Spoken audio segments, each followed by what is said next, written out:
This man in captivity saw something strange.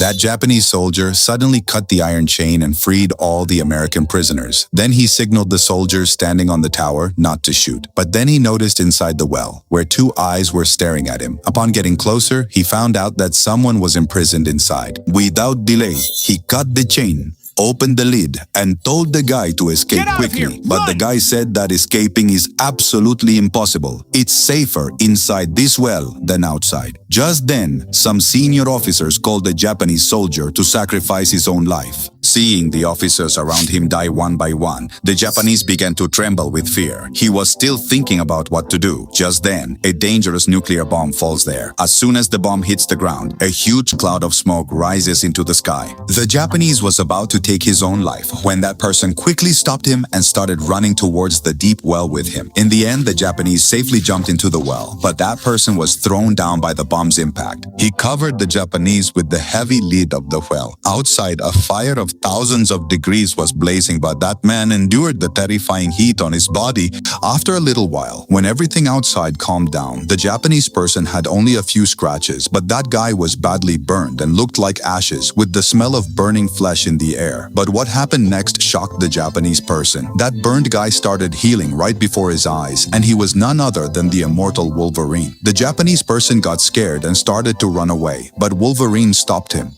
Going outside is not right. After that, they both grabbed the iron chain and climbed out of the deep well. When they saw the outside view, everything had turned into rubble. In no time, a few years passed. Wolverine was now living completely alone in the dense forests and was happily living with a bear. One night, the sound of gunshots suddenly echoed in the forest. Wolverine went out in the heavy rain and saw that the bear, who had been his companion for so many years, had been brutally hunted by someone. Seeing it writhing on the ground, Wolverine extended his steel claws and, in one swift motion, ended his old friend's life to relieve its suffering. After this, Wolverine followed the hunter's scent to a bar where the hunter was still boasting about how the bear attacked him. Wolverine went straight to him, lifted his hand, and in one swift motion, stabbed a weapon through his hand and told him his name. Then Wolverine cleaned the hunter's wound with alcohol, causing him to writhe in pain. In anger, he immediately picked up a bottle of alcohol and smashed it on Wolverine's head. This made Wolverine's temper rise instantly. Wolverine was about to teach him a lesson when suddenly someone stopped him. A girl said that Wolverine doesn't need to dirty his hands for such petty tasks. Then she delivered a strong kick and knocked the thug to the ground. Seeing all this, another thug pulled out his pistol. As soon as he raised his hand, the girl attacked him and took him down in the blink of an eye. After showing this little action, she put her weapon away.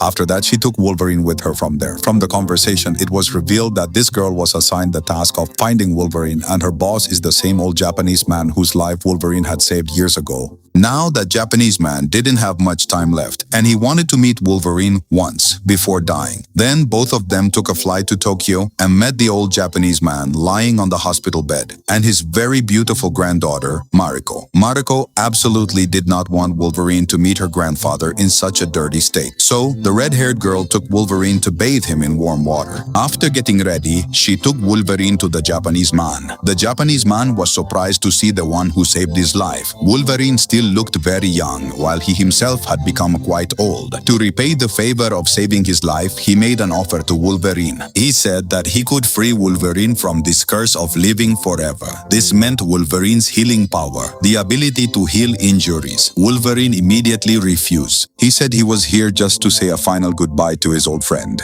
When Wolverine refused, the old man changed the subject. He requested Wolverine to protect Mariko after his death so that she could become the owner of all the property without any trouble. At night, Wolverine lay in bed thinking about all this for a long time, and then he felt that his old girlfriend Jean was lying next to him, and they started kissing each other. But in the middle, Wolverine felt something was wrong. He realized that the girl in front of him was not Jean. That girl released a poisonous gas into Wolverine's mouth. At that moment, Wolverine didn't realize that from this moment, his healing power was gone. He wanted to open the door and run after that girl, but then he realized that the old Japanese man had died. The next day, Wolverine went to the Japanese man's funeral. Suddenly, he noticed a strange tattoo on a monk's hand. He sensed something was wrong. So he immediately moved forward and grabbed Mariko's hand. But Mariko shook off his hand and told him to leave. Wolverine noticed something else, and as soon as he moved forward, suddenly someone shot him. There was immediate chaos, and then Wolverine realized that his healing power had disappeared. Seeing Mariko going with the thugs, Wolverine, enduring pain, extended his steel claws. The thugs immediately confronted him. He dealt with some of the thugs right there. Now, they split into two groups. Our brave Wolverine suddenly got dizzy and the crowd of thugs knocked him to the ground and started beating him. But suddenly, within a few seconds, all those thugs disappeared. It turned out that Mariko's ex-boyfriend had come and saved him. After this, Wolverine took Mariko and escaped from there. And finally, they managed to board a bullet train. Wolverine went to the bathroom and cleaned his wounds a bit. But as soon as he came out, he faced the thugs again. Seeing them standing at the door, Wolverine extended his claws and decided to teach them a lesson. Wolverine started throwing these small-time thugs straight out of the moving train. But when the last thug was left, just as Wolverine was about to throw him out, he himself got pulled outside. He was about to collide with the iron pole in front when Wolverine flipped and landed on the roof of the train. First, he balanced himself on the train with his claws and, seeing the Japanese enemy in front, leaped at him in one long jump. After dealing with the pursuing thugs, Mariko took Wolverine to hide in a small village. In this way, they both began to live like ordinary people. Mariko would cook dinner every night and wait for Wolverine to return so they could eat together. Gradually, love began to blossom between them and they enjoyed their time together for a while. But brother, happiness doesn't last long. One day, when Wolverine woke up, he saw that Mariko was not there. He immediately ran outside and saw that some people were forcibly dragging Mariko away. Wolverine immediately jumped down from a tall building and ran after them, but someone shot Wolverine. Enduring the pain, Wolverine ran forward and slammed the thug with glasses to the ground so hard that he flew several meters away. But by then, some other people had already put Mariko in a car and taken her away. Just then, the red-haired girl arrived there in her luxury car. Wolverine quickly got into her car and started chasing them down the hill. On the other side, two hefty thugs had taken Mariko to her father, but as soon as they stepped out of the room, a ninja dressed in black silently took them down from behind. Meanwhile, inside the room, Mariko's father was threatening her with a knife. He wanted Mariko to transfer control of the entire property to him. He had no idea that the man in black had already taken out all his goons. By the time he realized this, it was too late. He immediately turned and ran away, but the man in black had already set a trap. Then the man took Mariko with him. Actually, this man in black was sent by her ex-boyfriend to save Mariko. On the other hand, that poisonous girl Viper reached Shingen, and Shingen immediately recognized her as the same doctor. Viper picked up a pen, applied poison to it, and in one swift motion stabbed it into Shingen's neck. The poison spread throughout his body in an instant. Within seconds, Shingen fell to the ground and into the water. A little later, Wolverine and the red-haired girl arrived and saw that the ground was littered with bodies. There was a newspaper that said to come save her. Wolverine knew well that it was a trap. Even so, he couldn't leave Mariko there to die. In the meantime, Wolverine suddenly saw the medical bed that the old Japanese man had used. He immediately lay on it, pressed the button, and started his full body scan. As soon as the scan images appeared on the screen, it was revealed that a very strange bug was attached to Wolverine's heart. Wolverine immediately understood that his healing power had disappeared because of this cursed bug. Without thinking, he took off his shirt and decided to tear out the bug with his own hands. Wolverine, enduring terrible pain, cut open his chest and directly inserted his hand inside. He was just about to grab the creature when suddenly someone entered the room. It was Shingen. He had not died from the poison. Without saying anything, he tried to kill Wolverine. The red-haired woman immediately intervened, leaping at him, and a fierce fight broke out between them. In the meantime, Wolverine, finally, the worm was pulled out.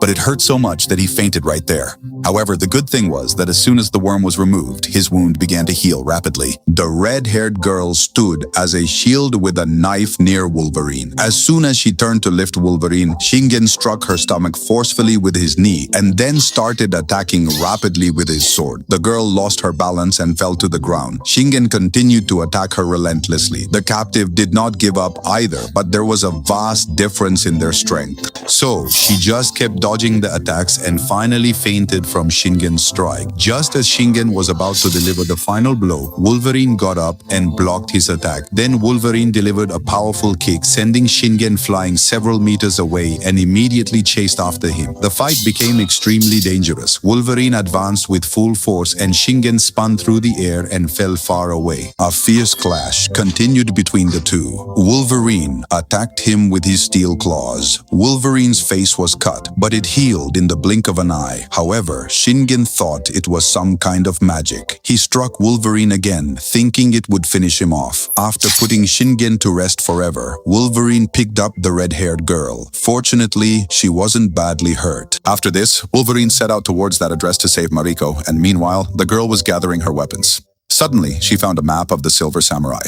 On the other hand, Harada had entrusted Viper with the responsibility of protecting Mariko. To stop Wolverine, Viper had made a special poison that could slow down Wolverine's speed significantly, but Harada was very confident. He thought that Wolverine couldn't harm him at all. Still, Viper told him to keep the poison for safety. In just a short while, Wolverine arrived at the base on his small scooter, and Harada was already waiting for him there. They exchanged a few insults and then Wolverine attacked, but Harada suddenly struck a powerful blow and hit Wolverine in the chest, sending him flying several meters away.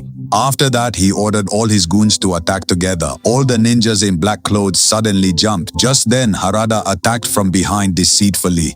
First, he pushed Wolverine to the ground and then struck him with a sword. But Wolverine's wound healed immediately. Seeing Wolverine's magic, Harada was dumbfounded. All the ninjas immediately surrounded Wolverine from all sides. Just then, a bike came and hit Wolverine hard, knocking him to the ground, and then threw a big net, trapping him badly. The red-haired girl saw all this spectacle from a distance, who had just arrived there. She ran and got into the snowplow and quickly chased after them. Wolverine somehow used his claws to move the bike out of the way and climbed onto the moving vehicle. Crushing many ninjas, they moved forward, but eventually their vehicle was stopped in the middle of the road. Seeing the army of ninjas approaching from all sides, Wolverine told the girl to run away. Then he clenched his cigar in his mouth, pulled out his claws in full swag, and pierced straight into the vehicle's fuel tank. Suddenly, there was a very fierce explosion and all the ninjas around turned to ashes. After this, Wolverine emerged from the fire like a hero. But brother, as soon as he finished off one group, another whole group of archers arrived on the roof. Wolverine didn't care about anyone. Even with arrows piercing his body, he kept running forward like an animal. But the enemies were so many that soon Wolverine's pace slowed down completely. Harada seized the right moment and shot poisonous arrows. As soon as the arrow hit, Wolverine started feeling dizzy, but he stood firm with all his might. Seeing this, Harada shot another arrow. The very next moment, Wolverine lost all his strength and fell to the ground unconscious. After a long time, when Wolverine opened his eyes, he saw that the ninjas had tied him up, and right next to him stood a very large silver samurai mecha robot suit. He tried very hard to escape, but his hands were badly bound in machines. Just then, the venomous snake Viper came to him and said that this suit is made of adamantium, which is impossible to cut. She also revealed that she was the one who inserted the bug into Wolverine's body. Viper deliberately provoked Wolverine. In anger, Wolverine roared and extended his claws. But the next moment, the machines tightened their grip on his hands. Wolverine realized that something very bad was about to happen. The silver samurai standing next to him immediately activated and started moving towards him. It came in front of Wolverine and drew its large samurai sword, placed it near Wolverine's claws, and then lifted the fire-breathing sword up into the air. And right at this suspenseful moment, Mariko suddenly makes an entry there. Both got up and started running outside. Viper immediately chased them, but Harada shot her with an arrow, and Viper fell down from such a height. But she wasn't going to die that easily. She raised her hand, pulled the arrow out of her body, and then peeled her face with her own nail, shedding her entire skin like a snake, turning completely into a bald witch. In the meantime, they hadn't gotten very far when Silver Samurai leaped down from a great height right in front of them. Wolverine quickly advanced and grabbed Silver Samurai tightly, and both fell down together. As soon as they fell, the fight between them started again. Silver Samurai directly attacked with his heavy sword. Fortunately, Wolverine blocked the strike with his claws just in time, but he had no idea that the robot would pull out another weapon. Silver Samurai swung his sword and in one swift move, cut off Wolverine's claws. The excruciating pain nearly took Wolverine's life. When he saw that the samurai was about to attack again, Wolverine spun around on the ground to save himself. But before he could stand properly, Viper came and spat poison directly on his face. Viper picked up a knife and struck forcefully, causing Wolverine to fall down from a height again. Due to the poison, Wolverine couldn't see anything clearly, and Silver Samurai took the opportunity to attack from behind. But his sword accidentally struck a large transformer. The entire base was immediately plunged into dense darkness. Wolverine took advantage of the opportunity and moved forward to seize Samurai's sword. In the meantime, the red-haired girl also reached the base. She drew her sword and began attacking Viper. Viper quickly showed reflexes, immediately grabbed her and pulled her towards him, then made her drop her weapon. After that, he directly slammed him to the ground. On the other side, Wolverine was cornered while fighting, and Samurai placed his heavy foot on Wolverine's hand. He was about to finish Wolverine when Harada suddenly arrived. He shot an arrow to distract Samurai. Wolverine seized the opportunity and picked up the samurai sword from the ground. Harada immediately stepped forward, grabbed the arrows, and told Silver Samurai to stop. But Silver Samurai raised his hand, gave a strong jolt, lifted him into the air, and threw him far away. That's when a light bulb went off in Wolverine's mind. He tried to grab the sword with both hands. Suddenly, that samurai sword became extremely hot. Wolverine struck hard on that robot suit, struck directly on his head, and then hugged Silver Samurai and jumped into the ravine. Fortunately, Wolverine managed to grab the edge while falling. But just as Wolverine was about to climb up, the very next moment, as Wolverine was about to fall, Silver Samurai grabbed his arm tightly. Then he inserted his special drill machine into Wolverine's severed claws and started sucking out his healing power like crazy. Actually, inside this iron suit was none other than the old Japanese man who hadn't died and was now relying on this suit to stay alive. He wanted to become young again by absorbing Wolverine's power. As the power was drained, Wolverine immediately became weak and started to writhe. Meanwhile, the old Japanese man turned into a young boy in just a few moments. Suddenly, a knife flew through the air. It turned out that Mariko had arrived and killed the old man in one blow. Wolverine gathered his strength again, got up, and tore apart his metal suit. Then he took out his real bone claws and brutally stabbed them into the old Japanese man's body, finally throwing him into a ravine thousands of feet deep. After ending all this chaos, Wolverine could no longer stand and fell to the ground unconscious. A few days later, when Wolverine was completely healed, he said goodbye to Mariko at the airport and boarded a flight to leave that country forever. But when Wolverine got off the flight, he was very surprised to see coins floating in the air by themselves in a box. Sensing something very wrong, he immediately extended his claws, but suddenly someone froze him in place. He couldn't even move. This old man, wearing a hat, was none other than Magneto. Magneto said that humans are creating such a dangerous weapon that it can wipe out mutants, meaning those with superpowers. Wolverine still couldn't understand what was going on. Just then, all the people around suddenly froze like mannequins, as if someone had pressed the pause button. Professor X came to Wolverine in his electric wheelchair. They came to invite Wolverine to join their team so that together they could stop the Sentinel program robots and avert the impending danger. And with this, the entire story of Wolverine 2 ends here. Guys, a lot of effort went into making this video, so a like, share, and subscribe is deserved. We will meet again in the next video. Until then, bye-bye.